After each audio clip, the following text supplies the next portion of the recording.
Welcome to tea time channel. இன்றைக்கி நம்ம பார்க்க போகிறது 10ஆம் வகுப்பில் இருக்கக்கூடிய குடிமியல் பகுதியில் பாடம் 1 இந்திய அரசியலமைப்பை பற்றி பார்க்க போகிறோம். இதில் புக்கில் நிறையா கொடுத்துருக்காங்க. அது ஓரளவு தொகுத்து நான் உங்களுக்கு போட்டிருக்கேன். முக்கியமான பாயிண்ட்ஸ் மட்டும் பார்ப்போம். அரசியல் அமைப்பு ஃபஸ்ட்டு இன்ட்ரொடக்ஷனை பற்றி சொல்கிறாங்க. ஒரு நாட்டோட நிர்வாகமானது எந்த அடிப்படை கொள்கைகளை சார்ந்து அமைந்துள்ளது என்பதை பிரதிபலிக்கும் அடிப்படை சட்டம் தான் அரசியல் அமைப்பு அப்படின்னு சொல்ல வராங்க. ஒரு நாட்டோட முன்னேற்றத்திற்கான அச்சாணியாக அரசியலமைப்பு இருக்குது. அரசியலமைப்பு என்ற கொள்கை முதலில் அமெரிக்க ஐக்கிய நாடுகளில் தோன்றியது. யுஎஸ்ஏல தோன்றுது. அரசியலமைப்போட அவசியம் என்னன்னு சொல்கிறாங்க. அனைத்து மக்களாட்சி நாடுகளும் தங்களை நிர்வகித்து கொள்ள ஓர் அரசியலமைப்பு சட்டத்தை பெற்றுள்ளன. ஒரு நாட்டின் குடிமக்கள் வாழ விரும்பும் வகையில் சில அடிப்படை கொள்கைகளை அரசியலமைப்பு வகுத்து கொடுக்கிறது. நமது சமூகத்தின் அடிப்படை தன்மையை அரசியலமைப்பு நமக்கு தெரிவிக்கிறது. இந்திய அரசியலமைப்பு எப்படி உருவாச்சுன்றதை சொல்லியிருக்காங்க.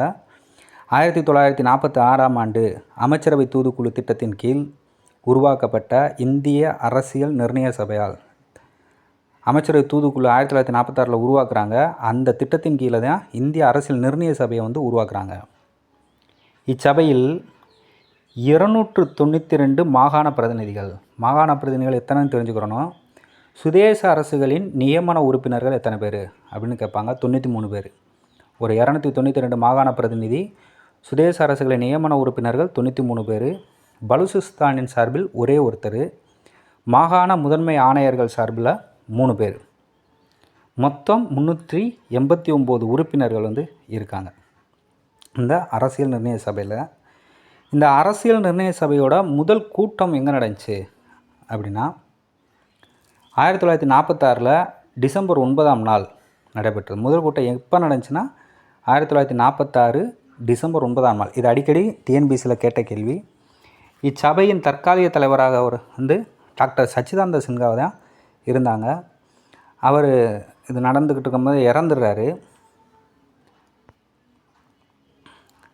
அதன் அடிப்படையில்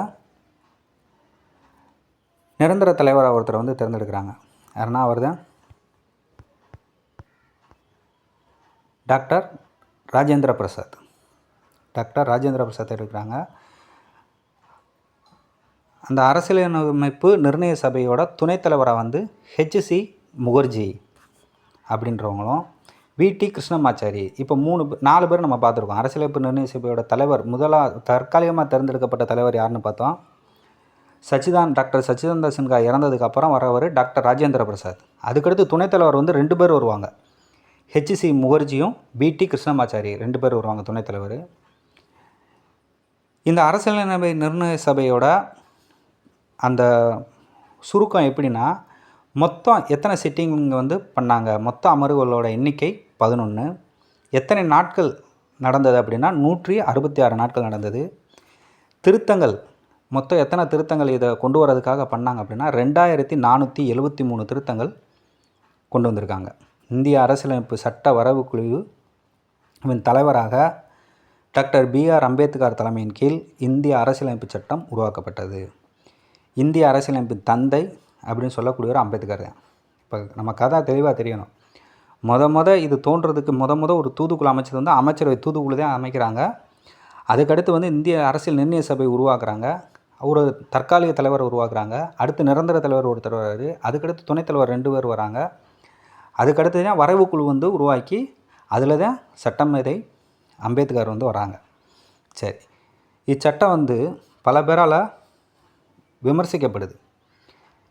விவாதத்துக்கு எடுத்துக்கொள்ளப்பட்டு பொதுமக்கள், பத்திரிகைகள், மாகாண சட்டமன்றங்கள் இதில் எல்லாத்துலேயுமே விவாதம் பண்ணி முகவுரை இருக்கணும். 22 பாகம், 395 சட்ட பிரிவுகள், 8 அட்டவணைகள் என 1949 நவம்பர் 26ஆம் நாள் ஏற்றுக்கொள்ளப்பட்டது. இது டிஎன்பிசியில் கேட்ட கொஸ்டின். இந்திய அரசியலமைப்பு ஏற்றுக்கொள்ளப்பட்ட நாள் 1949 நவம்பர் 26. 1950 ஜனவரி 26 தான் திரும்ப 2 மாதம் கழித்து நடைமுறைக்கு வருது. 1950 ஜனவரி 26 நடைமுறைக்கு வருது. பிரேம் பேக்ரி நரைன் ரைஜாடா என்பவரால் இந்திய அரசியலமைப்பு சட்டம் இத்தாலிய பாணியில் எழுதப்பட்டது. அவர் பேர் ரொம்ப முக்கியம், இதுவரைக்கும் கேட்டதில்லை அந்த கேள்வி. பிரேம் பெஹாரி நரேன் ரைஜாடா என்பவரால் இந்திய அரசியலமைப்பு சட்டம் இத்தாலிய பாணியில் அவரது கைப்பட எழுதப்பட்டது. 1789ஆம் ஆண்டு பிரெஞ்சு புரட்சியின் போது சுதந்திரம், சமத்துவம், சகோதரத்துவம் ஆகியன முக்கிய முழக்கங்களாக இருந்தன. இந்திய அரசியலமைப்பின் முகவுரையில் இவற்றிற்கு முக்கியத்துவம் தரப்பட்டுள்ளது. 1789ஆம் ஆண்டு பிரெஞ்சு புரட்சின்றது தொழில் புரட்சிக்காக அப்போ நடந்தது தான் தொழில் புரட்சி. அடுத்தது முகவுரை. முகவுரை ஜனவரி 22, 1947 இதில் தான் ஏற்றுக்கொள்ளப்பட்டது. முகவுரை என்ற சொல் அரசியலமைப்பிற்கு அறிமுகம் அல்லது முன்னுரை என்பதை குறிக்கிறது அப்படின்னு போட்டிருக்காங்க.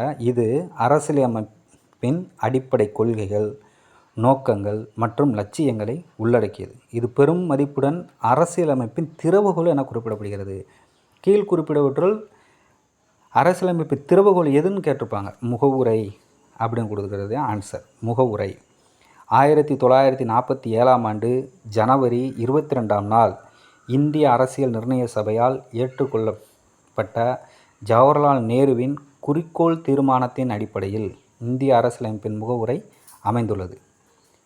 முகவுரையானது 1976ஆம் ஆண்டு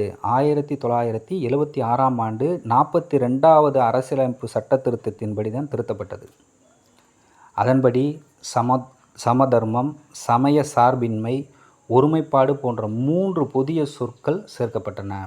இது அடிக்கடி குரூப் 2ல் கேட்கக்கூடிய விஷயம். ஃபஸ்ட்டு சமதர்மம், சமய சார்பின்மை, ஒருமைப்பாடு போன்ற 3 புதிய சொற்கள் சேர்க்கப்பட்டன. இந்திய மக்களாகிய நாம் என்ற சொற்களுடன் இந்திய அரசியலமைப்பின் முகவுரை தொடங்குகிறது. இந்திய மக்களாகிய நாம். இதிலிருந்து இந்திய மக்களே இந்திய அரசியலமைப்பின் ஆதாரம் என நாம் புரிஞ்சுக்கிறலாம்.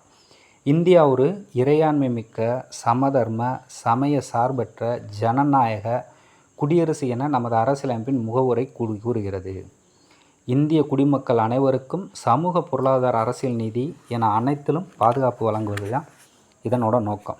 இந்திய அரசியலமைப்பு சட்டத்தோட சிறப்பு கூறுகள் என்னன்றது நம்ம தெரிஞ்சுக்கிறணும். உலகில் உள்ள எழுதப்பட்ட அனைத்து அரசியலமைப்புகளை விடவும் மிகவும் நீளமானது இந்திய அரசியலமைப்பு. இந்திய அரசியலமைப்பு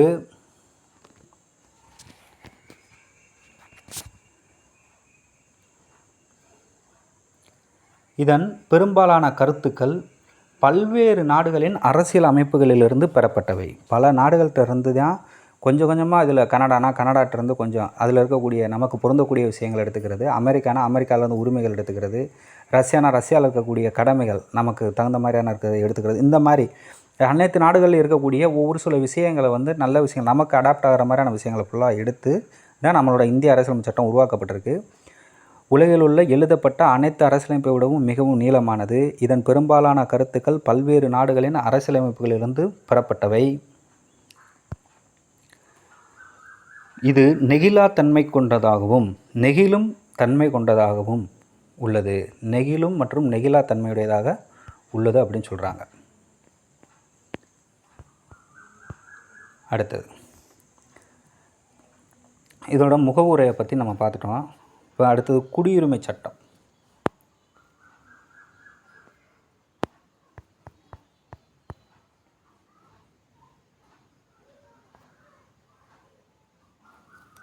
சரி, குடியுரிமை சட்டம் கொண்டு வரப்பட்டது 1955.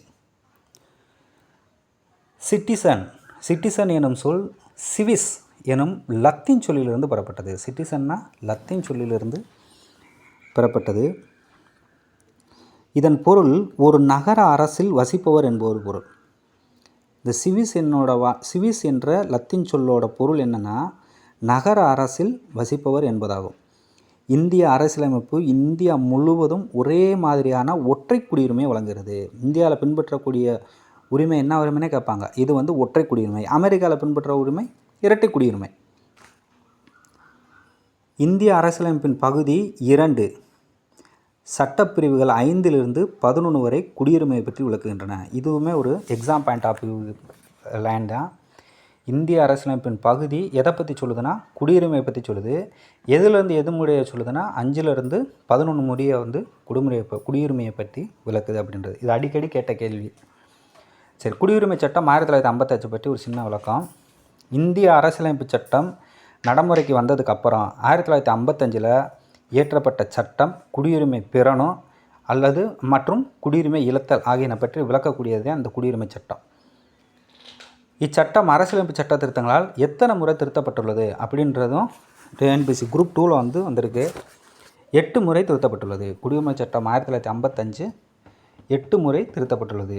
குடியுரிமை பெறுதல் குடியுரிமை சட்டம் 1955 படி என்னென்ன முறையெல்லாம் ஒருத்தர் வந்து குடியுரிமை பெற முடியும்னா, அவரோட பிறப்பின் மூலம் இந்தியாவில் பிறந்துட்டார் 1950ஆம் ஆண்டு ஜனவரி 26 அன்றோ அல்லது அதற்கு பின்னரோ இந்தியாவில் பிறந்த அனைவரும் இந்திய குடிமக்களாக கருதப்படுவார். அடுத்தது வம்சாவளி மூலம் 1950ஆம் ஆண்டு ஜனவரி 26 அன்றோ அல்லது அதற்கு பின்னரோ வெளிநாட்டில் பிறந்த ஒருவரின் தந்தை அவர் பிறந்தபோது இந்திய குடிமகனாக இருக்கும் பட்சத்தில் வெளிநாட்டில் பிறந்த அவர் வம்சாவளி மூலம் இந்திய குடியுரிமை பெற முடியும். அடுத்தது பதிவின் மூலம் ஒருவர் இந்திய குடியுரிமை கோரி பொருத்தமான அங்கீகாரத்துடன் பதிவு செய்வதன் மூலம் இந்திய குடியுரிமை பெறலாம். அடுத்தது இயல்புரிமை மூலம் ஒரு வெளிநாட்டவர் இந்திய அரசிற்கு இயல்புரிமை கோரி விண்ணப்பிப்பதன் மூலம் இந்திய குடியுரிமை பெறலாம்.